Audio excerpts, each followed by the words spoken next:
If you look at the radar maps over the Pacific Ocean right now, you will see something that should terrify every economic strategist in the White House. It isn't a fleet of warships. It isn't a dangerous weather system. It is a line of cargo ships, miles long, leaving the port of Vancouver. For decades, those ships, filled with the highest quality wheat in the world, would have been coordinating with American markets, part of a North American food system that kept prices stable and shelves stocked from Minneapolis to Miami. But today, they aren't looking south. They are heading west, straight to Shanghai. Donald Trump thought he could corner Canada. He thought he could hold the Canadian harvest hostage to force a political concession. He gambled that Mark Carney would fold under the pressure of American protectionism. He was wrong. Carney didn't blink. He didn't beg. He simply picked up the phone, called the one buyer Trump fears the most, and signed away the surplus that keeps the American Midwest competitive. Trump wanted a trade war. Carney just redefined the battlefield. And while Washington is still trying to figure out what happened, the price of bread is already moving. In the next 40 minutes, I'm going to show you exactly how this deal went down, why the U.S. farming lobby is screaming for help, and why this might be the moment the United States lost its grip on the global food supply forever. You are watching history shift, and it's happening fast. To understand why Washington is in a state of absolute panic right now, we have to dissect the so-called America First farming strategy that Donald Trump just announced. The idea was simple, or at least simple-minded. Slap a 25% tariff on all Canadian grain entering the U.S. to force Ottawa to the table on NATO spending and border control. It was a classic Trump leverage play. Squeeze them until they scream. But he forgot a mathematical reality. Grain is a global commodity, and Canada feeds the world, not just the United States. Instead of flying to Washington to beg for an exemption, Prime Minister Mark Carney stayed in Ottawa and executed a move that shifted history. Within exactly 12 hours of Trump's announcement, he held a video summit with Chinese officials to announce the Pacific Grain Security Pact. The details of this pact are staggering, with Canada agreeing to redirect 40% of its total exportable wheat and durum supply, which usually flows into the integrated North American market, directly to Chinese state reserves. China gains absolute food security. Canada gets a guaranteed buyer at a premium price, completely bypassing the US dollar, and the United States is ruthlessly cut out of the loop. This isn't just a sale. It's a total rupture of a 30-year-old supply chain where the US and Canada functioned as one giant breadbasket. Trump just took a sledgehammer to that link, leaving American millers who rely on Canada's high-protein hard red spring wheat scrambling for supply. They can't just buy American because the specific grades needed for high-quality flour only grow in the Canadian prairies. And Trump's attempt to bully a neighbor has inadvertently strengthened his biggest rival, leaving you, the American consumer, to foot the bill as food prices at the grocery store begin to surge. All those figures from the Chicago Board of Trade we reviewed in the previous section aren't just lifeless red lines on a computer screen. They are the economic sentences being carried out directly against the farmers of North Dakota, the very people who have been Donald Trump's most loyal constituents, but who now feel stabbed in the back by their supposed savior. Look at this harsh reality. North Dakota is a leading state for grain and soybean exports to both Canada and China. When Trump imposed these tariffs, he wasn't just attacking Ottawa. He was personally slamming the door on the markets of the very people who voted for him. The panic in North Dakota tonight is real, and it is spreading like a wildfire. In the border counties, where the flow of grain trucks used to be the lifeblood of the economy, there is now only a deadly silence. Local farmer associations are issuing urgent statements. They point out that losing the high-quality wheat supply from Canada doesn't just raise the cost of flour production. It puts American processing plants built on an integrated North American supply chain at risk of mass shutdowns. These farmers don't care about geopolitical wars in Washington. They care about how to pay back bank loans when fertilizer costs have spiked 15 to 50%, and their markets have evaporated overnight. The primary evidence of this catastrophic failure is the report from the North Dakota Grain Growers Association. They are calling this a suicide war. Imagine, while Trump is busy posting angry tweets about Canada being unfair, farmers in Fargo and Bismarck are staring at silos full of wheat with no buyers, because Carney has diverted the world's largest buyer's demand to the West. This is the breaking point of trust. When ideology clashes with the wallet, and when the base realizes that Washington's arrogance is directly cutting their throats. Mark Carney has successfully turned America's own red states into an internal battlefield, where Trump is facing his most formidable enemy, the disillusionment of his own most faithful supporters. To understand why a self-proclaimed master of the deal lost the easiest trade relationship on the planet, we have to look at the core failure in Donald Trump's mindset. He is fighting a 1980s war in a 2026 world. Trump operates on an outdated and obsolete heuristic that the United States is the only market, and therefore every nation must bow down to sell to us. He thinks U.S. market access is the ultimate weapon to hold hostages and force compliance.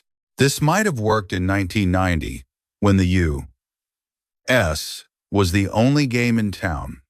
But folks, look around, the world has changed. The first mistake is geographical arrogance. Trump looks at the map and sees Canada physically attached to the U.S. He thinks they have to use our trains, use our ports, so they have nowhere else to go. He forgot that the ocean connects Canada to everyone. By being so volatile, Trump forced his allies to find alternatives. He turned the United States from a strategic partner into a risky liability. Every time he fires off a tariff threat on Twitter, a boardroom in Toronto or Tokyo starts looking for a plan B. And this week, Canada activated that plan. The second mistake is impulse governance over strategy. Trump wakes up, sees a TV clip, gets angry, and fires off a tariff threat. No long-term preparation, no roadmap. But there is one thing global markets and farmers hate more than anything: instability. You can't plant a crop that takes 6 months to grow if you don't know if the president will ban your buyer tomorrow. Mark Carney saw this opening. He knew that fear only works if the opponent has no options. Once Carney produced a signed contract with China, a paper guaranteeing purchases for years, the fear Trump tried to instill completely evaporated. Trump has painted himself into a corner with his own rhetoric. If he escalates, he kills the American farmer. If he backs down, he looks weak. Meanwhile, the rest of the world is taking notes. Never put all your eggs in a basket named Washington again. This wheat war has exposed a naked truth about the misalignment between the two leadership styles holding the fate of North America. On one side is Donald Trump, a screamer. He believes in the power of massive rallies, all-caps tweets, and direct threats to subvert his opponents. His tactic is to create chaos, hoping that within that smoke, he can snatch a win to boast to the crowds. But look at the reality. Trump just hit an ice wall named Mark Carney. Carney isn't a populist politician. He is a true technocrat, a former central bank governor used to steering global financial systems through the fiercest storms. While Trump is busy throwing plates at the wall and screaming about unfairness, Carney is quietly rearranging the furniture. Carney doesn't use slogans. He uses supply chains. The most iconic evidence is how Carney responds to Trump's threats. Instead of arguing on social media, Carney uses the very free market ideology that Trump admires to checkmate him. When Carney framed the redirection of wheat to China as a pure business decision to diversify risk, he stripped Trump of his political weaponry. How can you attack someone for simply exercising the capitalist right to buy and sell? Carney understands the plumbing of the global economy better than anyone. He knows that fear only works if you have no backup plan. By discreetly establishing back channels with the EU and the UK, Carney isn't just finding wheat buyers. He is building a resilience alliance against Washington's volatility. Trump wants applause. Carney wants results. And the result is that for the first time in decades, the power dynamic is shifting north. Carney isn't asking for permission. He is making moves. His message is clear. If the U.S. it wants to close its doors, Canada will simply open new ones. Carney is playing four-dimensional chess across multiple continents, while Trump is still fumbling with 1980s chess pieces. Don't let high-level geopolitical jargon distract you from the reality unfolding right at your dinner table. Why should you care if a truckload of wheat goes to Shanghai instead of St. Louis? Because you need to eat. This is no longer theoretical. This is artificial scarcity created by a senseless political fight. When the North American grain market fractures, efficiency dies, costs skyrocket, and the person who pays the final bill is you. Experts forecast that the prices of flour, bread, pasta, and cereals in the United States will rise sharply as early as next quarter. This isn't due to natural inflation, but because American millers now have to outbid the Chinese government, which has bottomless pockets for premium Canadian wheat. If they can't get it, they must use lower quality American wheat, leading to inferior products at higher prices. Trump tried to protect farmers, but he inadvertently punished hundreds of millions of American consumers every time they walk into a grocery store. But this disaster is bigger than an expensive loaf of bread. This is a signal that the era of American-led trade is ending. For your entire life, the United States has sat at the center, setting the rules and pricing everything. But when Canada, our closest neighbor, our brother in arms, is willing to walk away and deal with our greatest rival because Washington is too toxic, the system is broken. This means the U.S. dollar just became a little weaker than it was yesterday. It means the safety net of a resource-rich neighbor to the north is gone. We are turning a friend into a formidable competitor. Imagine a world where Canada sells its oil to India, its wheat to China, and its minerals to Europe, leaving the U.S. isolated and alone on its own continent. That is no longer a distant threat.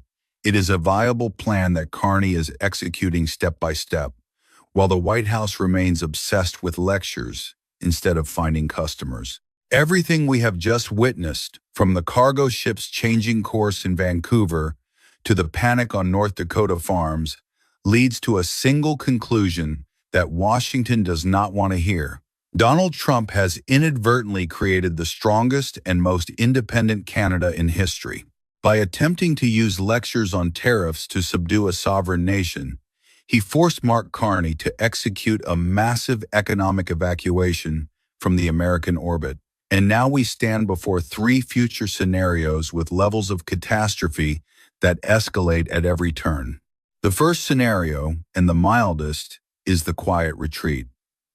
Trump may realize he overplayed his hand and send advisors to beg Canada to restore supply. But folks, it is too late to fix a shattered ceramic vase. The contracts with China and Europe have been signed in bold ink. The ships that have left cannot turn back, and the market share the U.S. once held is permanently in the hands of rivals. Washington will have to learn to live in a new reality where they are no longer the North's top priority. The second scenario, more dramatic and looming right before us, is escalation and self-destruction. If Trump continues his rage and closes the border entirely to retaliate against the China deal, he isn't just attacking Canada. He will trigger a massive crisis in border states from Michigan to New York. Supply chains will paralyze, American food processing plants will shut down in droves, and the North American breadbasket will be officially split in two, leaving American consumers facing unprecedented shortages and skyrocketing prices. But the final scenario is the death knell for superpower status, a world without America at the center. This is Carney's true legacy. He has proven that in 2026, the United States is no longer the only game in town. As other allies watch how Canada walked away with its head held high, they will follow suit. America will become an isolated economic island on its own continent, while the rest of the world trades through routes that do not pass through Washington. Arrogance always has a price, and that bill is being sent directly to the dinner table of every American family. Mark Carney chose customers over lectures, and the world, folks, is following the man with the customers.